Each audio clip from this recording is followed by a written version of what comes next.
Welcome to Rüniverse. I'm Andrew, and in this video I'm going to be doing the battle video for the second quarterfinals matchup of my booster deck Rüniverse tournament. If you missed the pack opening video for this matchup, check the link in the description, as well as if you missed the first round's pack opening video or battle video. But otherwise, let's get started.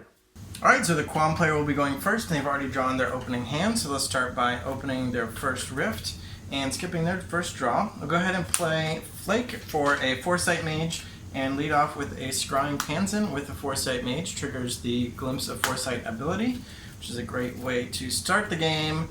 And yeah, I think we want this card, so we'll put this one to the bottom and pass the turn.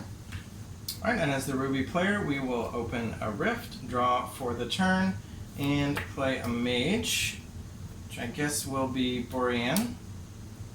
And I think she will play Stormfeven for 1 and pass back.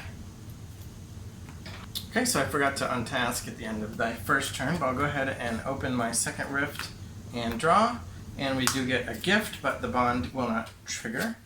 And it's another Foresight Mage, so I think we will save it, but we'll play Fariza, who is a Verve Mage.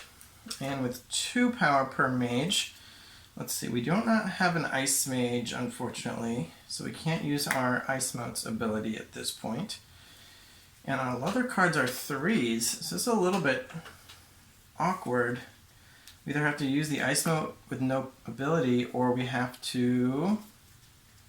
Well, I forgot to actually guard with Ruby. How do they want to guard?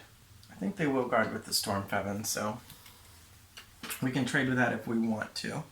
This is a little bit tough, but I think we're going to go ahead and attack with the Scrying Pansin to trade with the Stormfeven. And we're going to task for 3, or 2, for 2 rather.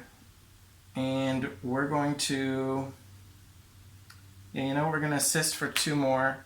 So we have 4, and we'll play Pansin Prodigy and Zealous Flarf here. And then with Fariza, you know what, let's save Toof in our hand and assist with Fariza instead and just have her do nothing. So it's a little bit weird, but we'll save up for future turns here and hope that our opponent doesn't have much aggression to punish us here at Fariza's location. And obviously nothing will guard here, but do we want to guard here? Let's guard with Flake. Let's be a little bit aggressive. Okay, the Ruby player will open their second rift and draw and play a Mage, which will be Sephiron, the Lizard Mage. And with 2 each, I think we're going to be simple here, and we're just going to play a Rex Imp at each location. And we'll pass back. After untasking and guarding, of course, and now let's do the Mages. Alright, so we stop guarding, we will open a rift, draw, play a mage, still no Ice Mage. I think we'll save our mages in hand first, and let's start here with Flake, and let's go ahead and play Glimpse. So we might hit an Ice Mage here, and we did, but do we want it over this creature? Is it worth it just to get Ice Mote's trigger ability?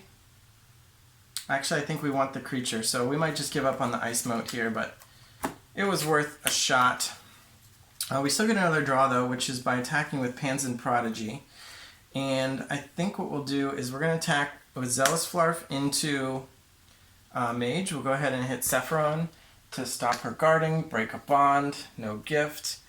And then its Inspiration ability says that Pansin Prodigy will get level +2. And we'll hit a creature. So we're going to attack that Rex Imp, and it's going to be level 6, not that it matters, and we draw a card. And take that out. We went for the star variant just to make our opponent mad at us. And then let's play Plathyrus. And it has Strength of the Deep, which is when I join after I evolve, look at a number of cards from the top of an opponent's deck equal to 1 plus my Vim for each card. Choose to have that player discard it or give me an L+1 counter. So we get to look at 1 card from the top of our opponent's deck. And do we want to discard it or make Plathyrus level 4? I think we're going to let them keep it so that we can be... No, it doesn't matter if we're level 4. So let's just discard it. Alright. if we're level 4, they can still attack us with the Rex Imp or the Aggressive Urge, which was the card we're going to discard. Is going to hit us anyway. Let's play Tooth here. We're giving up on the Ice Mage plan. And I think we're going to go ahead and play Sorax here. We'll assist with from hand. And then over here we'll play Floor Bunny. I don't think its ability will be relevant, but now we've got attackers all across the table, which is really solid. And do we want to... I think we're aggressive here. Let's protect. We haven't lost any bonds yet. We got a really good board. Ruby player's not thrilled by the current state of things, but let's do our third turn and see where we end up. We do get Ifurion, which is a bond gift, and we do have fewer bonds. We have 5 to 6, so we do get a bond at our mage with the least bonds, so we kind of refresh that, equalize things a little bit. And that's a fire mage, so we can have all 3 of our foci represented among our mages, which is always a good place to be, and we have some level 3s in our hand, so that's nice too. Unfortunately, the Rex Imp is not going to hit anything super relevant. If we got to pick, I mean, we'd love to take Sorax off the table, but that's even out of range of our Rex Imp, which attacks as 5. So second choice, I guess, would be that Panzen Prodigy. So I think what we want to do is Dream with Burian, or maybe even start somewhere else. Let's Dream with Ifurion instead. And we get 0, 1, 2, which is pretty much perfect here. So we can task him for 3 and evoke Flare Mote, which says if I'm evoked by a fire mage, you get a flame counter and attack for the number of flame counters you have. So we get 1 flame counter and we can attack for 1. That will stop Flake's guarding, and they get a draw gift, so they'll draw a card. Unfortunately for us. But now we can assist for 3 power and spend 1 of it to evoke this Ether Spike to attack for 1, and that can take out this Zealous Flarf. Oh, you know what? We have options. If we put this back to 3. Let's try this. We're gonna assist with Burian. So we have 6. Then we're gonna spend 3 of that on the 3-tail fox. Then when we spend 1 for Ether Spike, it actually attacks for 4 because of Sorcery 3. And we can take out that Panzen Prodigy. And then we can spend our remaining 2 power on this Lizard Mote, which is just a vanilla here. Unfortunately, now Burian has spent all her power. But we can, with Sephiron, we can play this Grumbear, which will, actually Taunt doesn't do anything, so we'll play Yon Flare. And Burian's Rex Imp can trade with Plathras or break a bond. I think let's break a bond and keep our Rex Imp.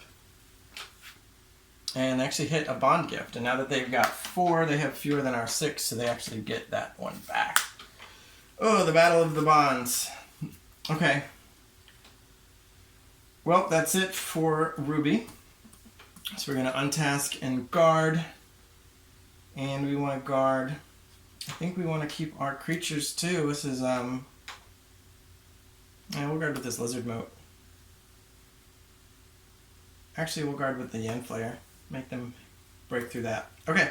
Back to Quam. We will draw for turn. And let's see what we can do. Ooh, we drew a fun one. So one thing you can do is discard an existing mage to replace it with the mage from hand. But you don't untask them or anything. Like if I tasked 2 for power and then played a thing and then replaced her, the new mage would be tasked and she would be discarded. So it's kind of like you're just giving up a card if you really, really want that particular mage in play. So if I wanted, I could just put myself down a card to play Obra Dice and be able to use this Ice Mote's ability. And that would turn off a guard and an attacker. That might be worth it. Sorax is really big. Let's start there. Let's just start like this. Have Sorax attack Yen Flare.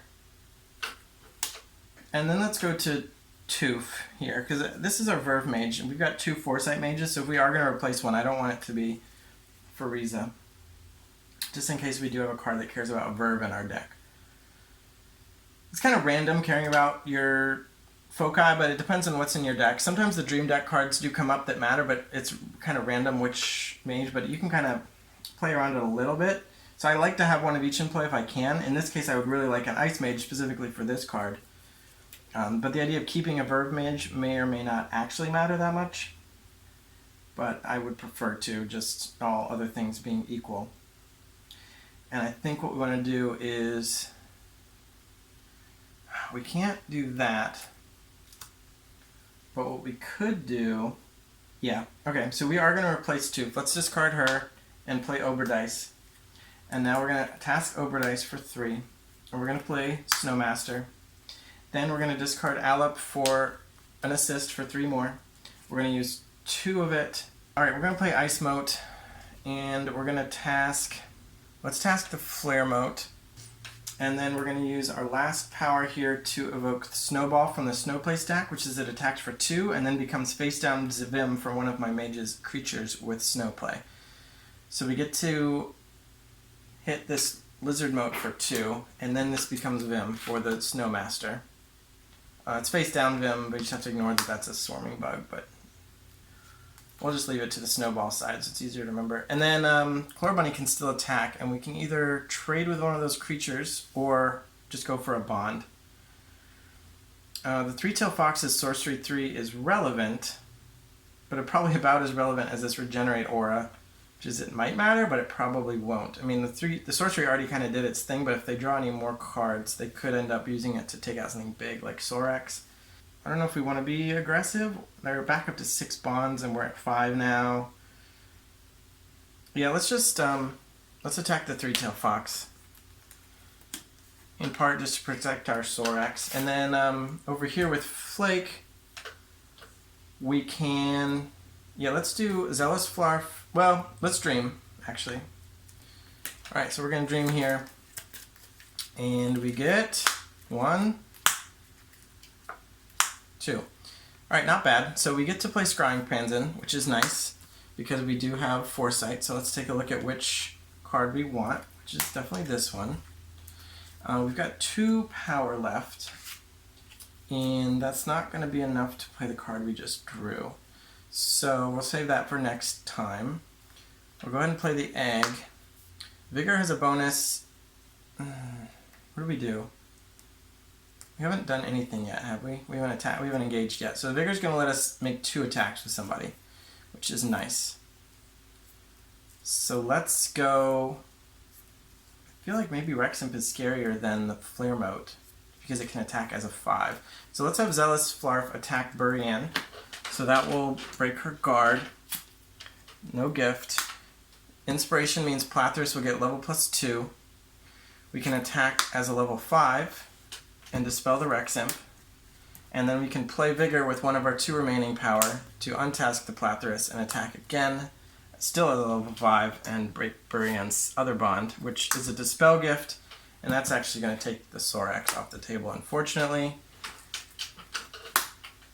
I haven't actually done Fariza's phase yet. I was planning to... or did I? I did. I attacked with Sorax already. So I was thinking of assisting with her, actually. So how much power did I spend just now? I spent 2. I played Vigor and Zealous Flarf. No, I played Vigor and Scrying Pansin. So I can actually assist, give 3 more power, and you play the Pansin Guru. We've got a ton of stuff over at this location, and nothing here, which is awkward. But that's just kind of how the stuff played out, and I don't want to put off playing this if I can play it. So we're going to untask and guard, and I don't know how we're going to guard necessarily. I think we'll guard with the Ice Mote. We really don't want Snowmaster to die, and Ice Mote already did its thing. And then here, I mean, I think the Egg is pretty much just built to guard. It's easy to break through, but kind of wastes an attack. So that's how we will guard, and we will end our turn. I think Ruby's falling pretty far behind, so we do get a gift here. It's 4 to 5, so we get 1 back on Brienne. Definitely a battle of the bonds at this point, and our life's falling apart before our eyes. We have no attackers, and we're up against this nonsense. I think we're going to be dreaming a lot this turn. So Ifurian's already dreamed. Let's go ahead and dream with Brienne. And pray to the Ruby gods. So 2, 4 pips. Okay. That might do something. So if we want to play both of those, that's going to cost 3 power. But for Inspire to do anything, we need to have another creature. So let's play Grumbear. We'll assist with flares in order to be able to play Immolate. I don't even know what we're immolating. I mean, we could just go for Frieza's bonds, but I feel like we got to play these. It's just a matter of where we play them. So it's going to attack for 5 because we're going to get a second flame counter. So I think we've got to go here. We're going to attack the Ice Mote, kill it, and then use the Immolate to get rid of this Vim. And then we'll go to Sephiron and we will dream here as well.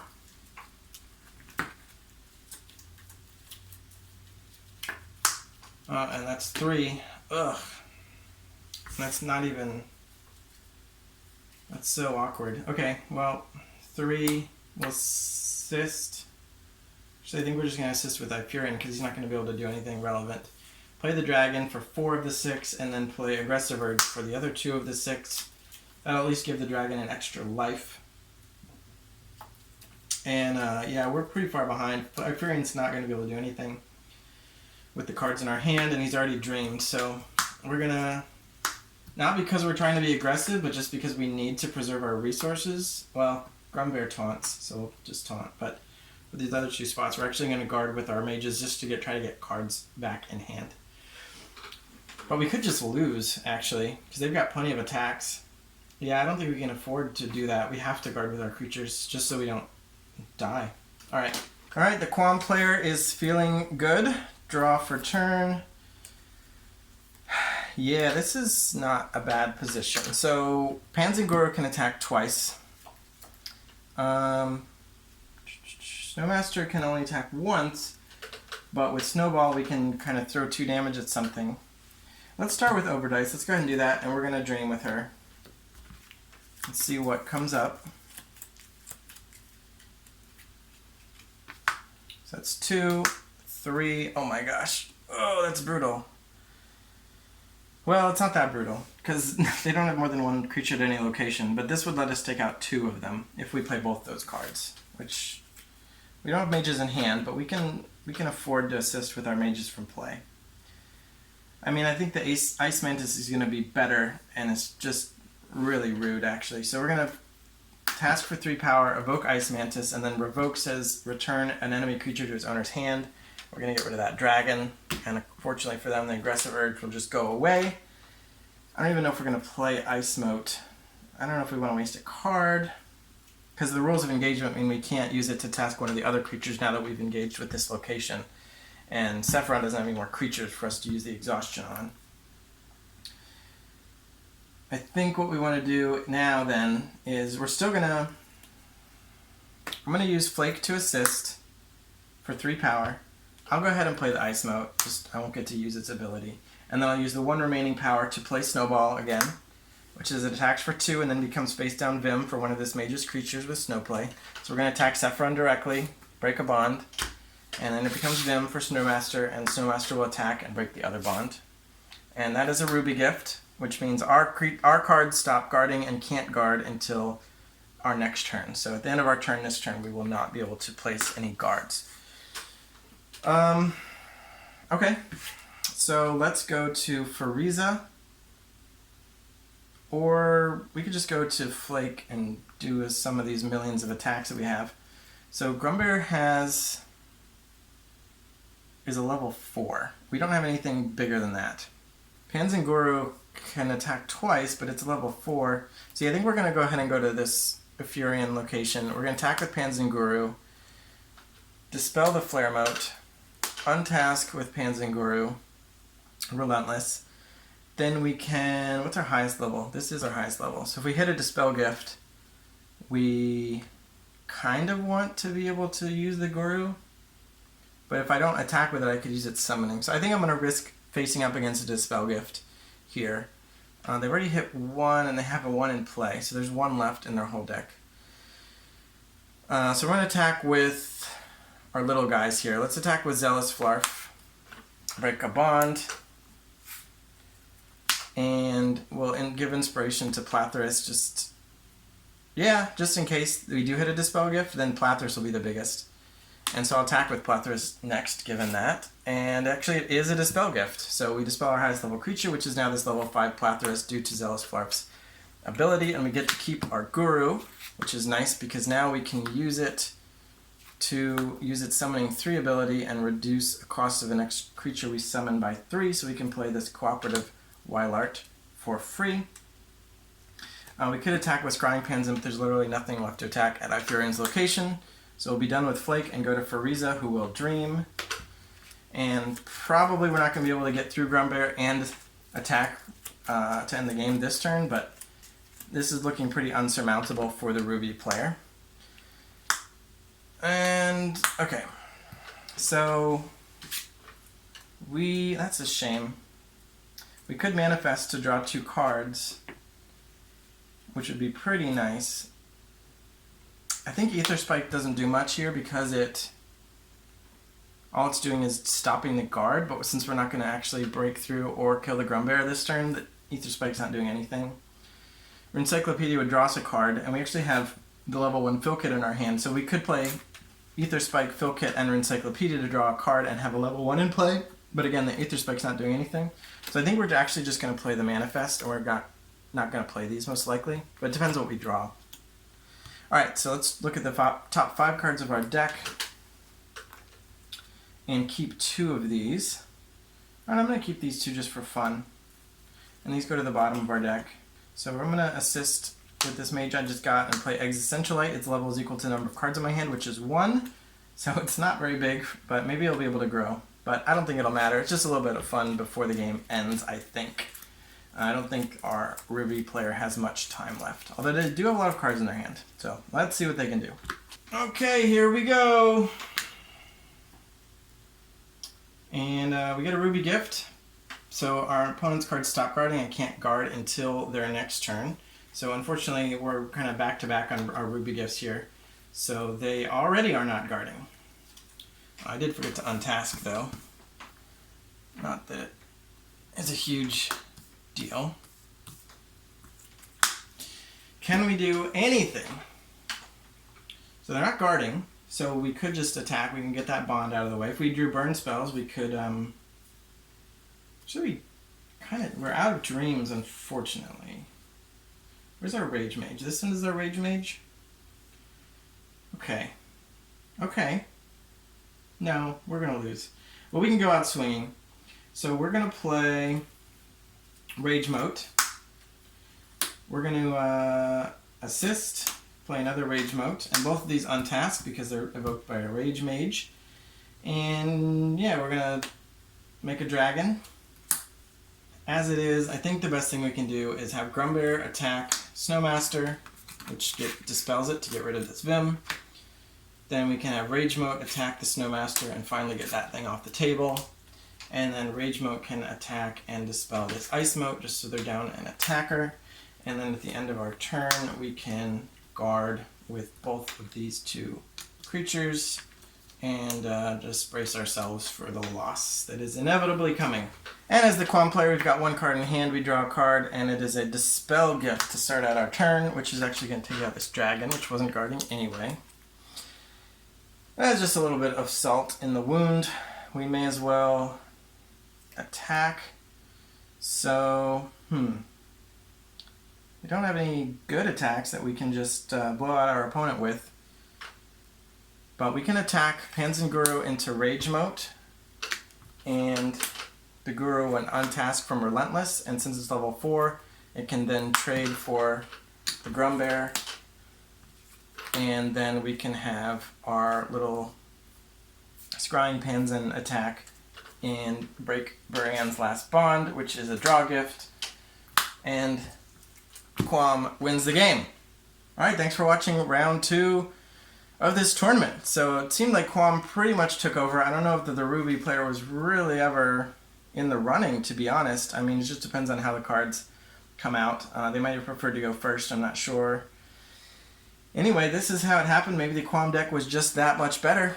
Well, stay tuned for round 3, and stay tuned to see the round 1 winner, which was Emery, face off against this Quam deck once we get to the semifinals. If you haven't subscribed yet, subscribe now so we can get more subscribers, and bye.